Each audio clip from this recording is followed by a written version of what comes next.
खालापूर तालुक्यातील टोल नाक्यांवर झटपट श्रीमंतीसाठी एका तरुणानं नामी शक्कल लढवली, मात्र त्यानं केलेले गंभीर फसवणुकीचे प्रकरण अखेर उघडकीस आले। सावरोली गावातील ओमकार रामचंद्र महाडिक या कंत्राटी सुरक्षा रक्षकानं IRB रोड इन्फ्रास्ट्रक्चर कंपनीचे बनावट VIP पास तयार करून अनेकांना विक्री केल्याचं धक्कादायक प्रकरण समोर आलंय। या प्रकारामुळे IRB कंपनीची मोठी आर्थिक फसवणूक झाली असून खालापूर पोलिसांनी ओमकार महाडिक याच्या मुसक्या आवळल्या आहेत। मिळालेल्या माहितीनुसार ओमकार महाडिकने वडिलांच्या निधनानंतर त्यांच्या जागी टोल नाक्यावर नोकरी स्वीकारली होती।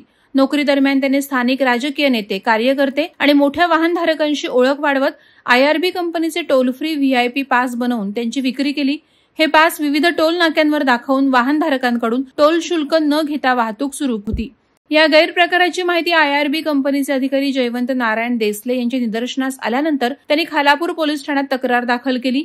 2 वेळा जबाब नोंदवूनही चौकशी ठप्प असल्याचं लक्षात आल्यानंतर नव्यानं पदभार घेतलेल्या रायगडच्या पोलीस अधीक्षक आंचल दलाल यांनी खालापूर पोलीस निरीक्षक सचिन पवार यांना तत्काळ गुन्हा दाखल करून अटक करण्याचे आदेश दिले।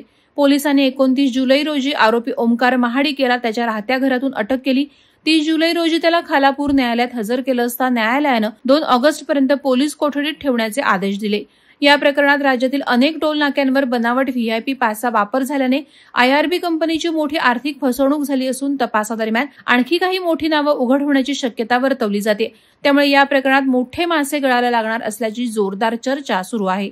आता संपूर्ण लक्ष पोलीस तपासावर केंद्रित झालं आहे। वादळवारा लाईव्हसाठी न्यूज ब्युरो, खालापूर। नवी मुंबई व रायगड जिल्ह्यातील ताज्या बातम्या आणि घडामोडींसाठी सबस्क्राईब करा वादळवारा लाईव्ह चॅनल आणि दाबा बेल आयकॉन।